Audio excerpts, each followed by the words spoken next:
తులసి వృత్తాంతం. నారద, నువ్వు అడిగిన తులసి వృత్తాంతం ఇప్పుడు చెబుతున్నాను విను. కుశధ్వజుడి సోదరున్నాడే ధర్మధ్వజుడు మాధవీదేవిని వివాహం చేసుకున్నాడు. గంధమాదన పర్వత గుహాలలో, అరణ్యాలలో, పొదరిళ్లలో, సరస్సులలో ఆ దంపతులు కామకేలి పరవశులై విహరించారు.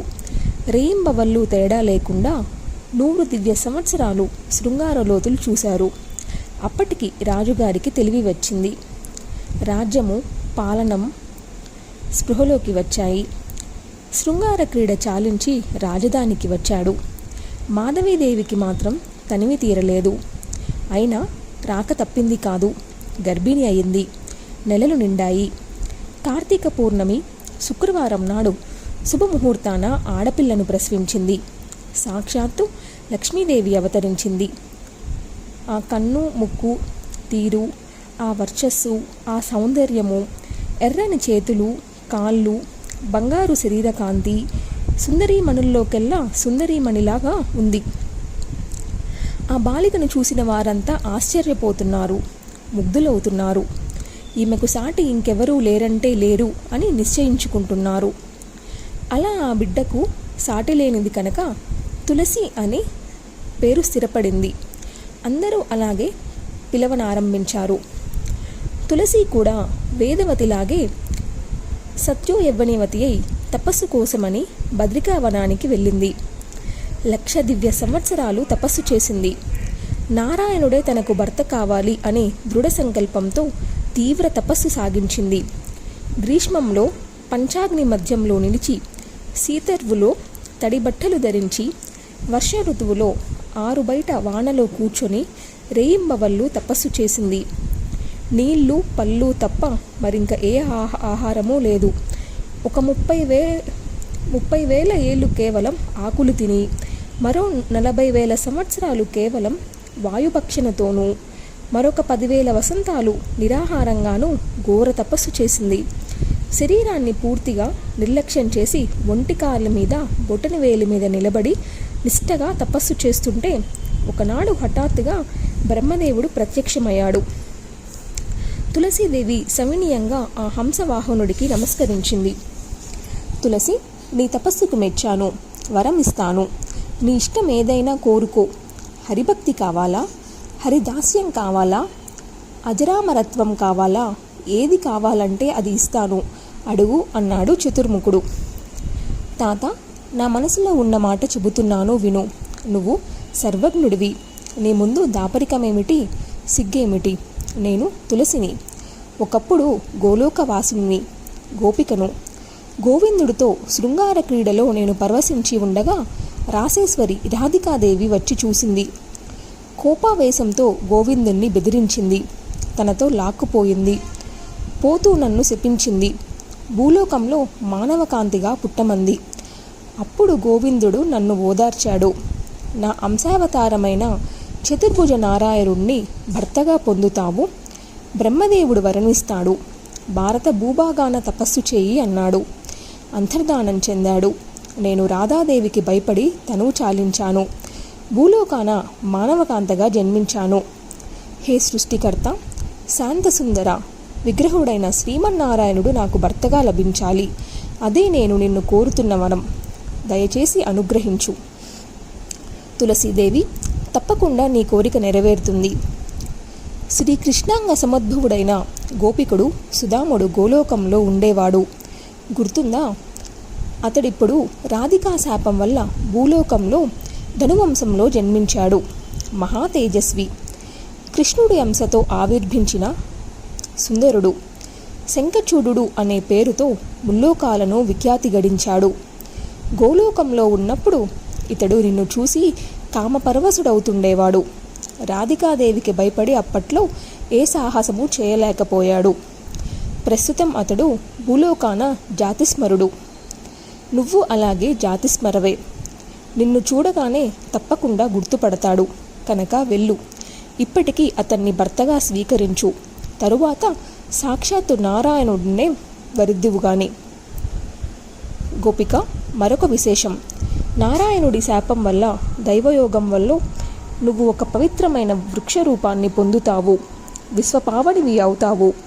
నీ పువ్వులు విష్ణుమూర్తికి ప్రాణాధిక ప్రియాలు అవుతాయి. నువ్వు లేని పూజలన్నీ నిష్ఫలమవుతాయి. బృందావనంలో నీ పేరు బృందావని. నీ దళాలతోనే గోపీ గోపజనం మాధవుణ్ణి అర్చిస్తారు. నువ్వు వృక్షాది దేవతవు అవుతావు. ఆ రూపంతో నిరంతరం స్వేచ్ఛగా శ్రీకృష్ణుడితో విహరిస్తావు. ఇది నా వరం. ఇక ఈ ఘోర తపస్సు చాలించు. బ్రహ్మదేవుడి వరానికి సంతోషించి తులసీదేవి చిరునవ్వులు చిందించింది. మరొకసారి శిరసు వంచి నమస్కరించింది. మెల్లగా తన అంతరాంగం బయటపెట్టింది. పరివేష్టి, నిజం చెబుతున్నాను. ద్విభుజుడు శ్యామసుందరుడు అయిన గోలోక కృష్ణుడి మీదనే ఉంది నా మనసు. అంతగా చతుర్భుజుడి మీద లేదు. అలనాడు శృంగారభంగమయ్యింది. అప్పటి నుంచి అసంతృప్తిగానే ఉంది. అయినా ఆ గోవిందుడే ఆజ్ఞాపించాడు అంటున్నావు కనుక అంగీకరిస్తున్నాను. అదీ కాక నీ వరానుగ్రహం వల్ల సుదర్లముడైన ఆ గోలోక గోవిందుణ్ణి మళ్ళీ పొందగలుగుతాను కనుక సమ్మతిస్తున్నాను. కానీ నా హృదయంలో నాటుకుపోయిన రాధా భయం ఇప్పటికీ వేధిస్తూనే ఉంది. దాన్ని తొలగించుకునే ఉపాయం చెప్పు. తులసి, దానికి ఒకే ఒక దివ్యమైన ఉపాయం ఉంది. షోడాసాక్షరమైన రాధికా మంత్రాన్ని ఉపదేశిస్తాను, స్వీకరించు. ఈ మంత్రాన్ని జపిస్తే నువ్వు రాధికాదేవికి ప్రాణప్రియవవుతావు. రాధికా సమానురాలివై గోవిందుడికి ప్రీతిపాత్రమవుతావు.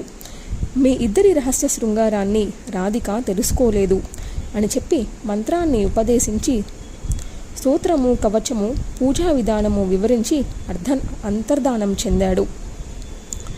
తులసీదేవి ఆ మంత్రాన్ని ఉపాసించి మహాలక్ష్మి సమానురాలయ్యింది. మహాభోగాలన్నీ అందుబాటులోకి వచ్చాయి. తపక్లేశాన్ని మర్చిపోయింది. ఫలం సిద్ధిస్తే దుఃఖం కూడా సుఖం అనిపిస్తుంది కదా. ధర్మధ్వజ మహారాజు గారి కూతురు తులసీదేవి తపోవనంలోనే రాజభోగాలు అనుభవిస్తుంది. నిత్యము చలికత్తెలతో విందులు వినోదాలే. ఒకరోజు రాత్రి విందులు ఆరగించి పుష్పచందన చర్చితమైన మనోహర శయం మీద మేను వాల్చింది. నవయవనంలో ఒంటరిగా ఉన్న ఆ సుందరాంగి మీదకు మన్మధుడు నిర్దాక్షిణంగా తన 5 బాణాలు గురిపెట్టాడు. ఆ దాడికి తట్టుకోలేక తులసీదేవి విలవిలలాడింది. శరీరం పులికించగా కన్నులు ఎరుపెక్కాయి. క్షణంలో మేను వాడిపోయింది. మూర్ఛపోయింది. క్షణంలో తేరుకుంది. క్షణం నిద్రపోయింది. మరుక్షణంలో మేల్కుంది. క్షణం ఉద్విగ్ని అయింది. క్షణంలో దహించుకుపోయింది. క్షణంలో ప్రసన్నరాలయ్యింది. క్షణకాలం చేతనత్వం, క్షణకాలం విషన్నత, క్షణం కూర్చోవడం, క్షణం లేచి నిలబడటం, క్షణం మేను వాల్చడం, క్షణం లేచి తిరగడం, క్షణం పరుగులు తీయడం, క్షణం స్థానువు కావడం. ఏమి చేస్తుందో ఏమి జరుగుతుందో ఆమెకే తెలియడం లేదు. పుష్పచందన తల్పం కంటకశయనమయ్యింది. ఫలాలు జలాలు విషతుల్యమయ్యాయి. రాజమందిరం కొండగుహ అనిపించింది. సన్నని వస్త్రం అగ్నికీల అయ్యింది. చిక్కిళ్ళ మీద చిత్రించుకున్న సింధూర మకరీకా పత్రం పుండులా బాధించింది.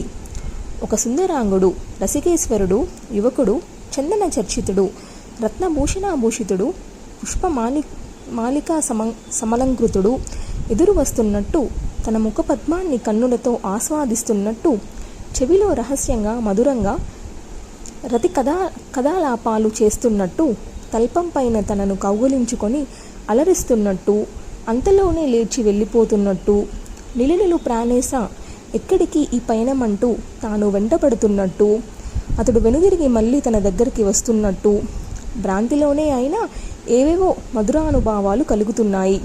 ఇది అంతా వట్టి భ్రాంత అని మరుక్షణంలో తెలిసి వస్తుంది.